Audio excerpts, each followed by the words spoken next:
everybody, and welcome to the Paranormal Portal Podcast. I appreciate you all, and thank you so much for all the love and support and continuing to spread the word to those you know who may also be into the paranormal. We got an amazing show lined up for you today. We are joined by author Ron Felber, who is with us, and you guys are going to want to check out his books. But a little background: Ron is a graduate of Georgetown University, Loyola University, and Drew University, where he earned his doctorate, began a career writing stories for True Detective magazine and the iconic Nick Carter series. While working as a deputy sheriff transporting federal prisoners, the Runaway earned Ron the United Press International Award for Fiction. He was the recipient of the Albright Award for his nonfiction bestseller, Mojave Incidents. Some of his books have made their way to film and television, including The Mojave Incident, Il Dottore, The Double Life of a Mafia Doctor, and The Hunt for Kun Sa. His most recent title, The Unwelcomed, The Curious Case of Clara Fowler, is based on a true medical case history passed along to him by William Peter Blatty, author of The Exorcist. Ron boxed Golden Gloves, holds a blue belt in Brazilian Jiu-Jitsu, and was CEO of a major manufacturing company for more than a decade. He teaches creative writing at Drew University, Kasperson School of Graduate Studies in Madison, New Jersey. Ron, welcome to the show, brother. I'm just so honored to have you here. Thanks for coming. My pleasure, Brent. Thanks for having me on the show. I've been looking forward to this. Yeah, me as well. You and I have been talking for a little bit, and it seems the idea of exorcism and demonic presences has been, I don't know, absolutely epidemic in the paranormal communities, and I'm so thrilled that your book will be focusing on an actual case study involving medical professionals and so much more. But I have to ask you, how did you end up, other than your obvious relationship with William Peter Blatty, how did you end up going this direction with your work? Well, actually, it was because of meeting William Peter Blatty. Okay. I was a student at Georgetown. I was a sophomore at Georgetown University when they were filming The Exorcist. So they had all the cameras there and the fog machines, and it was cordoned off. And I was a student, and I was a writer. So I'd been writing really since the 6th grade. I'd been publishing short stories, in high school, and I had my first novel. So this was when Blatty was filming at Georgetown. I had my first novel. I just finished it.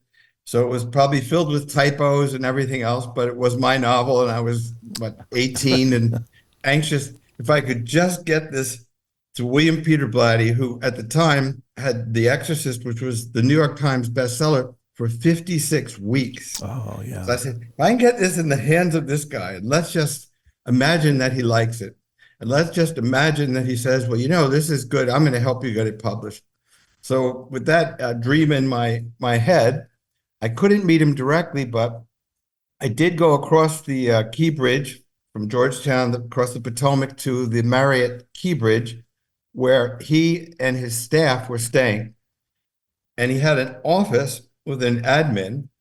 And I went there, hat in hand, and manuscript in the other, and said, please give this to Bill Blatty. I'm a student just like he was. He went to Georgetown. Okay. And he wanted to be a writer, and I want to be a writer. And, it would really mean a lot to me if you could pass this along and tell him that.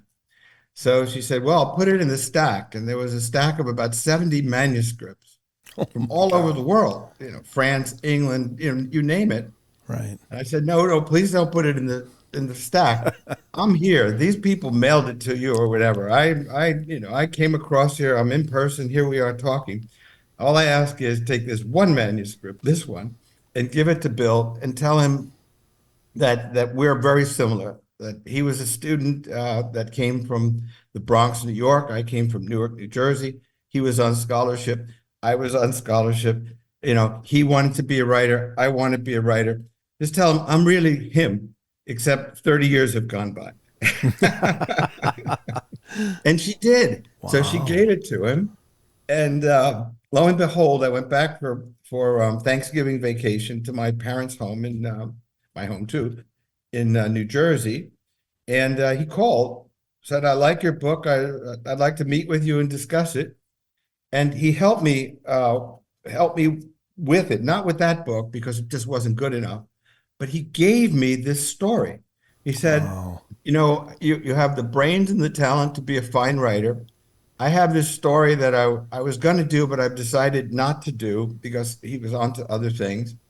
But I uncovered it during my research, while I was doing research for The Exorcist.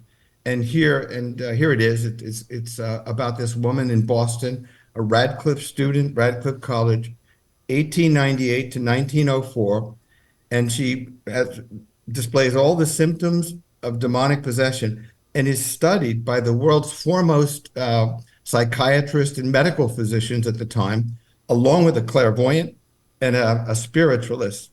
So they had a team: Dr. Morton Prince, Harvard Medical School; William James, Dr. William James, Harvard Medical School as well, who was the first to bring abnormal psychiatry into the mainstream.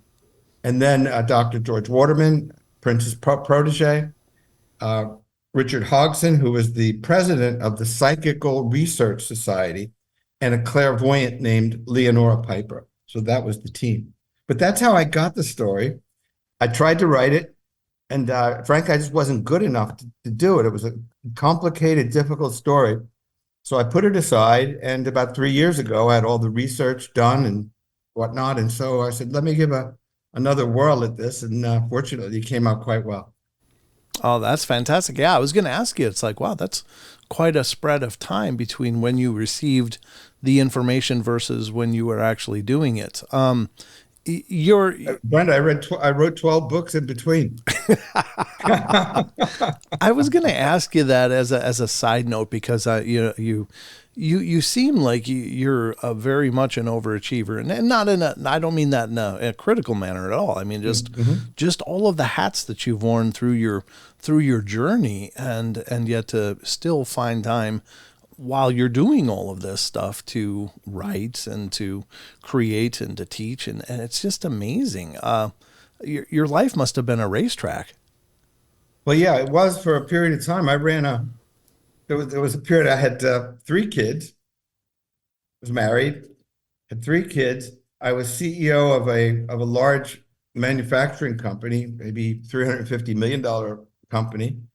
I was going to school at night for my master's degree and doctorate, and I was writing books somewhere in between. So yeah, I was busy.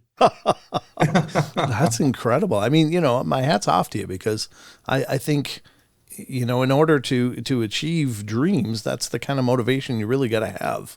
And particularly in the arts, particularly with something like writing or acting or photography or those kinds of the arts. Yeah. Well, I mean, it's incredible. Now, the story of Clara Fowler takes place kind of at the turn of the century to the 1900s.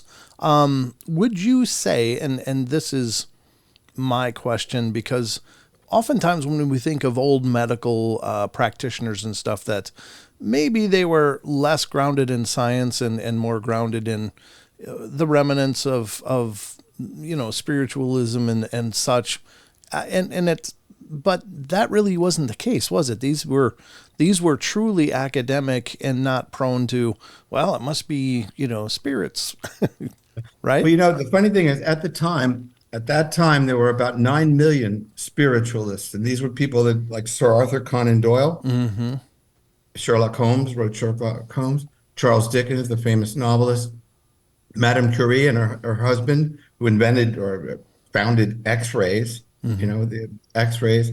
Lodge, Sir Richard Lodge, who was one of the premier physicists at the time. They were spiritualists. So there was a real spiritualist movement at the time. But counter to that, there was almost a countercurrent. And the countercurrent were people like Dr. Morton Prince, who was the primary physician involved here, who was a Harvard Medical School graduate and a lecturer at Tufts University Medical School. William James is probably the father of psychiatry as we know it, and a genius. By anybody's standard, William James was a genius. and a contemporary, like Prince, of Sigmund Freud. Okay. And then we had Waterman, George Waterman, who was Prince's protege, but all again, Harvard Medical School, premier cutting edge pioneers in the field of scientific exploration of the mind. Then on the other side, because there were so many spiritualists and that was such a strong current at the time, if Prince's study of demonic possession of this case was going to be credible, he had to include on the other side the other approach. And so he had Dr. Richard Hodgson, who was a psychical researcher, and he had a clairvoyant, Leonora Piper, all part of the team that studied Clara Fowler and tried to cure her, but from two different points of view. I mean, clearly Hodgson, for example, this was demonic possession. William James was somewhere in the middle, and Morton Prince was adamant that this disease, if you want to call it that, this phenomenon that had gone on for thousands and thousands of years, that with the cleansing light of science, he would delve into this and find out what the cause was. And from him, it would be something like an chemical imbalance in the brain, a brain lesion, something physical that generated these symptoms, these incredible symptoms. Wow. And without having read the book, and I'm really excited to read it, but was there a lot of supernatural activity attached to her condition? Absolutely. Her voice would change into this bass, explosive, malevolent voice. Her face would literally remold. Oh. So she'd be almost a different person facially, her face would remold. Beyond that, she would fly into tremendous rages at anything that was holy. A Bible, rosary beads in church. So for example, Clara Fowler would be at church and she was very religious. Okay. So this was a 22-year-old woman, young woman, very bright, wanted to be a nun. She was in Radcliffe College, but her ultimate spiritual journey was to go into a convent afterward. And so Prince referred to her as the saint and the second consciousness as the demon for good reasons.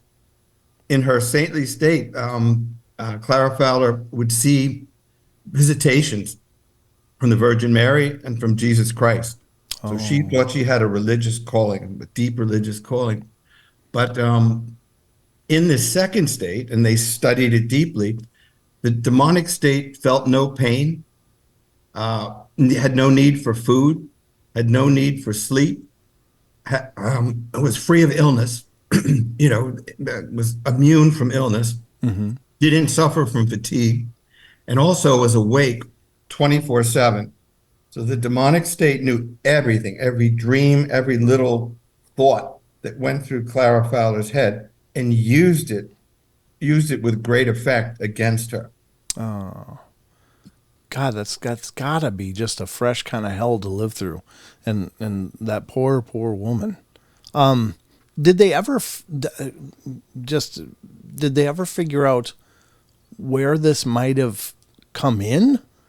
Well, yeah, it's when Blatty looked at the story, and I think he looked at it as research. It was research for The Exorcist. It was one of the couple of cases that he used as a template, let's say, for his story. But he researched it, but I don't think he understood because he didn't research it deeply. I hired a detective and everything. I didn't realize either the extent of the story, but actually there are 3 murders involved. Oh, wow. Okay. Yeah. And without giving away too much, there was a satanic cult in Fall River at the time. Oh, no. And Clara Fowler, who was not a nice man, wife beater, horrible alcoholic, he was a member of that cult. Okay. And so it was fertile ground for either argument. From Prince's point of view, it's fertile ground for dissociation, a dissociative state where you're mind is kind of blown as a kid. And so you're a fractured psyche. Yeah. From Hogson's point of view, this was the pathway, the portal that a demonic presence entered into her world. Mm-hmm. And by the way, I'd mentioned that she had these symptoms, these thoughts, whatever, that the demonic presence was very well aware of, moment to moment. Mm-hmm. And so, for example, what it realized was that when Clara was weakest, physically weakest, it could come more easily. Oh, sure. And there were times when Prince and the group witnessed this, what do I call it? Transformation. This back and forth between the demonic and her. And she's screaming for help, and the demonic presence starts talking, your mind, this body is mine. And they go back and forth with tremendous regularity. So it's almost like a spinning top. And because the demonic presence fought for the body and could come more easily when she was fatigued, it would take her on long walks. She'd have missing time where she'd walk 10 miles. Oh. She'd have no shoes. She'd have a torn dress, and she'd wake up. She wouldn't know where she was or how she got there. And then she'd have to figure out how to get back again. If she tried to eat, she'd see worms and maggots in her food. It was a way to keep her from eating. Yeah. At night, she had horrible nightmares where demonic presence demons, gremlins, would loom over her bed. She'd have these nightmares of being in a procession with robed figures, with Satan literally lecturing her, screaming at her. So she wouldn't sleep. She was afraid to sleep because of these nightmares. So basically what you had is a young woman, who was absolutely tormented to extinction. Yeah. No food, no sleep. And she came to Prince originally just with the symptoms of what they called neurasthenia, which is this sort of terrible fatigue. Sure. But he hypnotized her, trying to give her suggestions about, you will sleep well at night. You will have a healthy appetite. You'll feel content. You'll be healthy. And all of a sudden, this voice, like totally unlike her, and the eyes totally unlike her, say, she will not sleep well at night. She will not eat and be healthy. And so Prince would go, like, who am I talking to? And it would just this brooding silence, just combing the corners of the room, And finally, he would say, because he'd say, I'm not Clara Fowler. I'm not Clara Fowler. I'm spirit. And so he would press it. He goes, well, if you're a spirit and you're not Clara Fowler, you have the same hands that she does. You have the same arms and legs that she does. How do you explain that? And it would brood. And finally, it would just burst out, I am the devil and I want her dead. Like that. Oh. Very powerful. Oh. Very, very spooky. Yeah. Yeah, that's creepy stuff. Creepy. And that when you were saying that it didn't register pain, it didn't register hunger, it didn't sleep. Illness. That's exactly what was occurring to me, because there seems to be a commonality in true possession or oppression, and it's a war of attrition. It truly is, where, obviously without nutritional benefit, you're going to get lethargic, you're going to get weak. It probably affects, for lack of a better term, our energy or aura. And sleep deprivation, of course, just raises havoc on the body and the mind. Yes. And there's a reason that psychological warfare and interrogation techniques usually involve those elements, just to weaken. That's exactly right. Yeah. So Brent, she would wake up in the morning and find letters. She'd find her money ripped up, for example, her clothes shredded. Sometimes she'd be paralyzed. Furniture would be stacked up high. She'd be on top of it, paralyzed, naked and paralyzed, just for hours upon hours upon hours. Then she'd wake up and find a letter like this. This is an actual letter that was written to her by the demonic presence.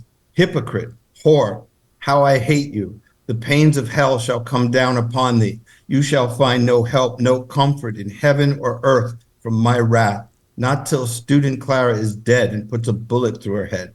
Devil, devil, devil. Oh. So you can sort of see the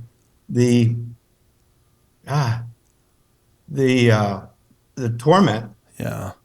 that was literally plaguing, like a plague, Yeah.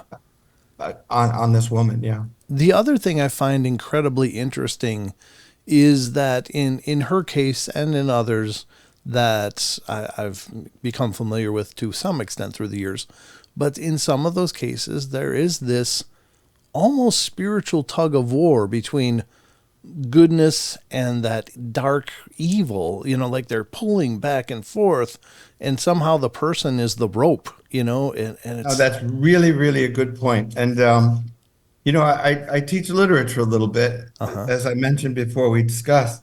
And one of my favorite books is Crime and Punishment by Dostoevsky. And really, that was his belief. That was what you just said is exactly what he believed. But there's a spiritual tug of war that goes on between good and evil. And if you want to call good angelic or God or the creator, if you want to call the evil the devil, if you want to call it evil forces, if you want to call it whatever, it exists. So what label you put on these things is sort of arbitrary. Right. The fact of the matter is it exists. These things exist. There's a dialogue that I think maybe you would like.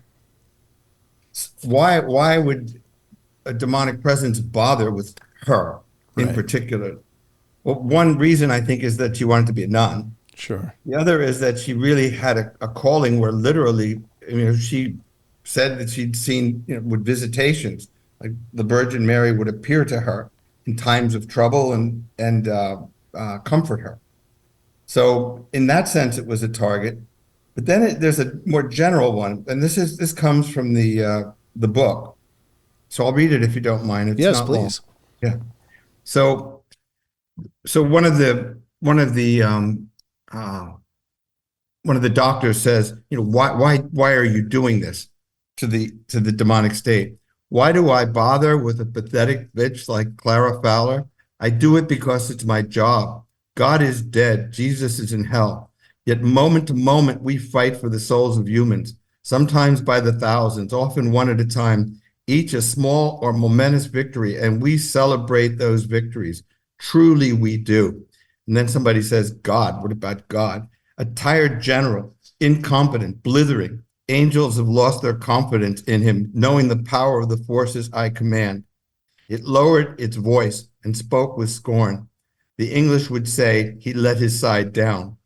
It crept toward her. Another secret, and this is, I find, very interesting. Another secret, most are borderline, but occasionally we come upon a special case. Lizzie Borden, H.H. Holmes, the Ripper, countless others whose names you'll never know, and these by their own choosing become me, evil incarnate, prowling the earth with one purpose, to reduce God's so-called creations to the brutish animals I know them to be. That says a lot. I think that really explains a lot about the nature of evil and the fact that in many ways, maybe human beings are a kind of trophy. Yeah. That there is a kind of war going on, a spiritual war. And by the way, I wrote a book on alien abduction, which was well received, called The Mojave Incident. Mm-hmm. And there are a lot of similarities between demonic possession and alien abduction. There's more of a comparison than you would think. Yeah. That's kind of funny that you say that. In the course of doing these shows, I've always marveled at the fact that so many phenomena seem incredibly similar. Ghosts, aliens, cryptozoology, we have these very similar things going on in all of them, and they almost, for lack of a better term, seem to at least have a rudimentary template to them, and like hauntings, they start out real subtle, and over time they become more empowered by whatever measure. Same thing with demonic oppression and such. It starts out real subtle with UFO stuff. When people are visited, it's these dismissible things, but the ability for something to appear, disappear, and many of the phenomena, it seems wildly related, including in terms of research. In all of those, there seems to be some form of electromagnetic component to these, where people are using tools and getting these anomalous readings that don't make sense. They're way off the baseline, and so it is crazy. And to hear you say that is it just really correlates to what I've been thinking as well. Well, what struck me, you remember this fellow, the intel officer, David Grush? Yeah. Testified before Congress. He didn't talk about aliens or extraterrestrials. He talked about interdimensional beings. Yeah. And there's a difference. Extraterrestrial clearly is not from Earth.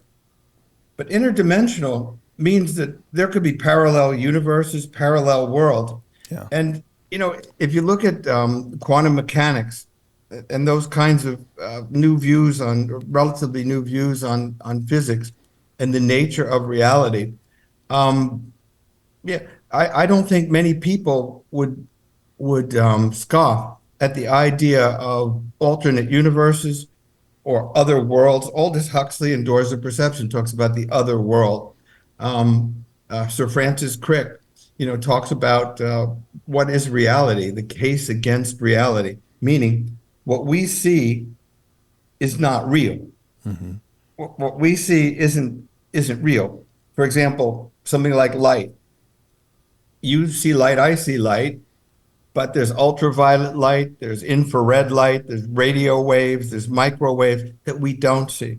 And his argument, Crick and also Huxley, is that there's a zero chance that what we see is reality.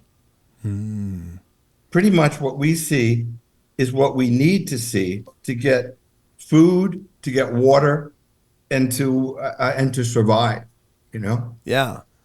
It's interesting that you say that too, because I've heard several times that we are actually perceiving millions of pieces of information per second, but our mental ability has to whittle that down to exactly what you're saying. Exactly. All right. I got to ask you this, because it seems to me that, I don't know, like in the course of my shows, when I discuss phenomena, sometimes it's not surprising when things get a little weird around the portal house. and I got to ask you, as you were diving into this, as you're doing the research, as you're compiling the facts of this story and creating your book, did things change for you in any way? Did you notice anything happening in your experience that was like, wait, this is kind of weird? I didn't, but my wife did. Did she? Okay. Yeah. As a matter of fact, there's this, how when you go into your garage, maybe you have the digital thing to let you in, and it flips open and you can open the garage with the numerically. Yep. So that's pretty much closed and it's pretty much latched. But I would say 3 times out of 10 in the last few weeks, this thing has been up. Oh. It's been unlatched and up. And so you say, well, is somebody trying to get into our house or through our garage? And I doubt that that's the case. But then I put it back down again and I make sure it's really, and it's left up again. So that's happened. Okay. And then another thing that happened was a couple of times in the middle of the night, my wife will nudge me and go, "Did you see that?" And I go, "No." He goes, no, there was like a shadow that passed across the room. And I said, well, so yeah, things get a little spooky on occasion. Okay. Now, is that unusual? Yes. Okay. See, now that's curious to me, because oftentimes, and I don't mean to stress you guys out or anything, but Yeah. oftentimes one of the first things people notice when they're starting to experience activity is the fleeting shadows. The boom, what was that? I just saw motion. And a lot of times it's out of the corner of the eye and people look and nothing, and then suddenly, your cereal bowl's moving. No, I don't mean to, cause any alarm, of But course. I have a nice explanation for that. I don't know if you know Betsy Lewis. I don't. Stargate, Okay. Stargate Radio. Delightful woman. As a matter of fact, she's Bill Blatty's sister-in-law. Oh, nice. Okay. And I have a funny story about that, a paranormal story about that. Sure. But anyway, so she's a bit of a psychic, and I mentioned that to her, just saying, it's kind of weird and not so, doesn't feel so great, feels a little spooky.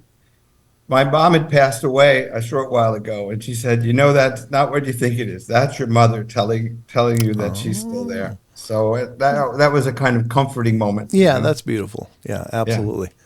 Well, that's good. I had to ask because, I've it doesn't have. But I'll tell you a story that's really quite paranormal, I think, and interesting. So I'd written this book, Mojave Incident. Prior to that, it came out under the title, as a hardcover, Searchers. Mm-hmm. So that was quite some time ago that I wrote it. Maybe the original, I don't know, 15 years ago, let's say. Okay. So she picked up a copy of it at a garage sale, a hardcover, and picked it up at a garage sale because she was interested in the topic. She put it in her office on her bookshelf with many other books. And about 5 years ago, she's doing her work on a computer, and the book falls off the shelf. And it's the book, it's Mojave Incident. So she says, oh, you know what? I'm going to get a hold of this guy and put him on my show. Mm-hmm. So she did. That's pretty She called cool. me, we do the show, and I mentioned Bill Blatty, and she goes, oh, that's my brother-in-law. Now, think about that for a minute. Yeah. Yeah, that's pretty incredible. I mean, what are the odds? Yeah, what are the odds? That's the way I judge these things. What would Las Vegas have to say about this, right? No, I think you're right. And my next question that I'm curious about, it kind of follows on the tails of the last one, but how or has doing a work like this and diving into the absolutely, horrible, scary idea of a demonic possession and such, how has that changed you? Your perceptions of the world or what have you? Yeah, that's a fair question and a good one. And it has changed me. I'm much more, when I started this, even when I wrote Mojave Incident, it was in passing. I was writing spy novels. I was writing suspense thrillers.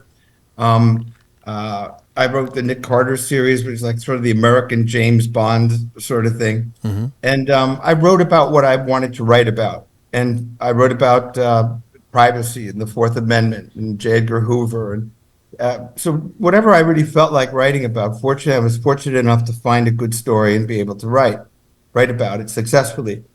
But the paranormal was not really on my radar screen. Mm. Like most kids, at least for my generation, who grew up with Rod Serling and The Twilight Zone, and wanting to be a writer. Rod Serling was always one of my heroes, as was Norman Mailer, as was Ray Bradbury, and so I pursued that in a very if there's a good movie on that topic, maybe I'll watch it, but not in a way that I had a serious interest, nor did I believe in it with any great, any great force. But since that time, I am convinced. I'm convinced of two things. One is that evil exists, and evil is real, and evil penetrates the minds and hearts and souls of individuals if you allow it in. Mm-hmm. I believe that. I also believe in goodness. I believe that there's a Mother Teresa, and I think that people make a choice. There's a crossroads sort of, and they make a choice. I'm a good person or I'm a bad person. But then beyond that, others make choices like Mother Teresa. I'm a saint. I am going to devote my life to God.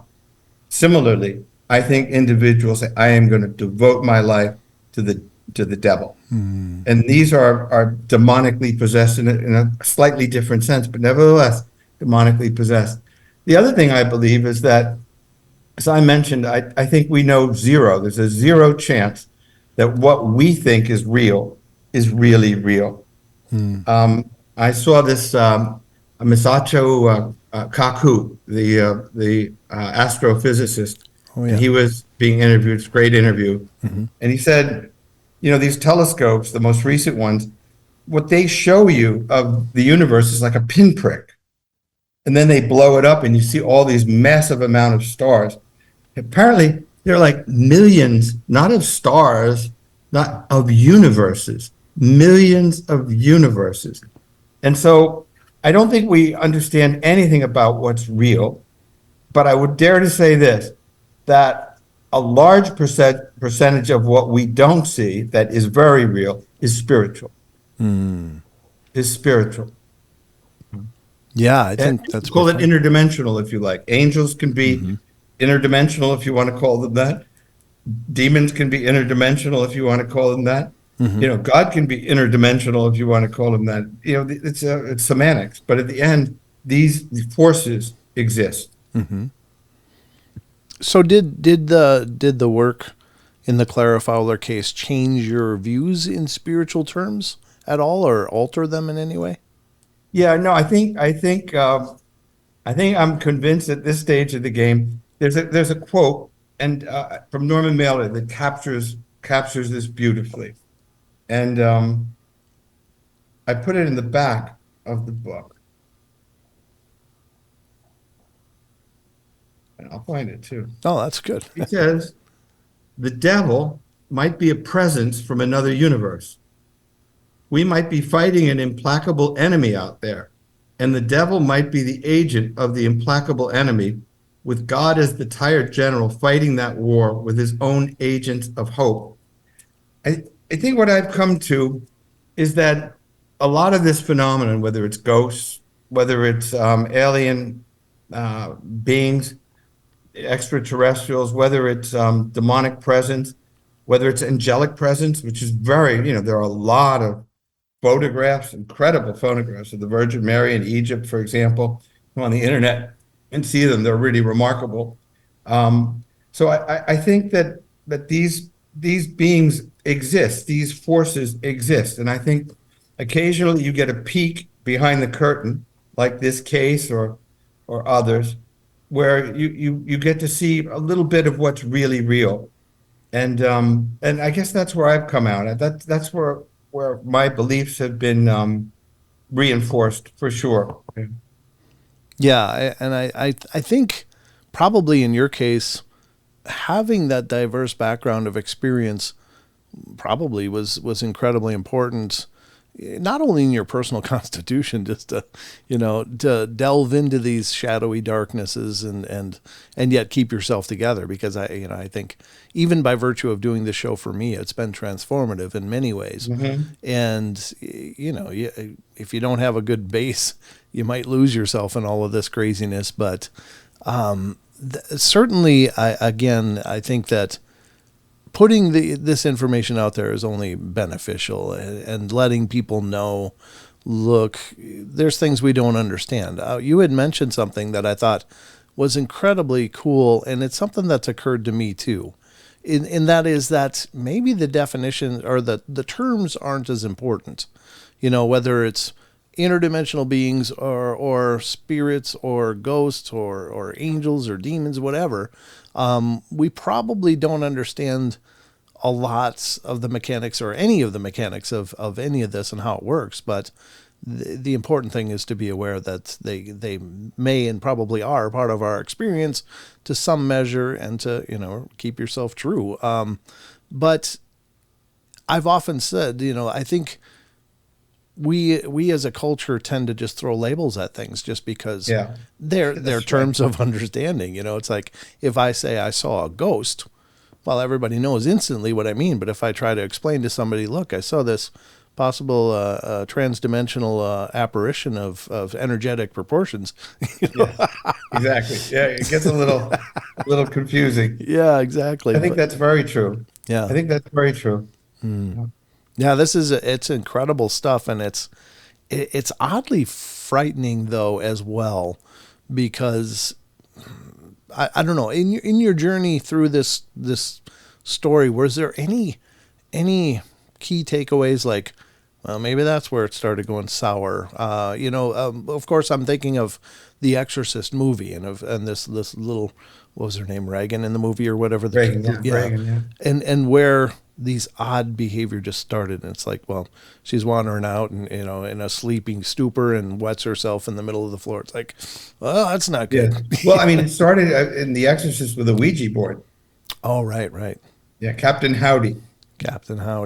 Yeah. Ugh. And I think that I think that you probably have to let evil forces in. I think you have to surrender to temptation.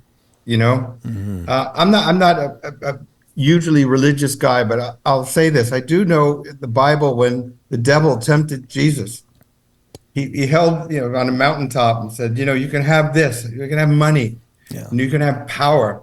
You can have all of the various things that tempt human beings, and of course Christ rejected those things and cast the devil out. Mm-hmm. On the other hand, I think those temptations are around us all the time.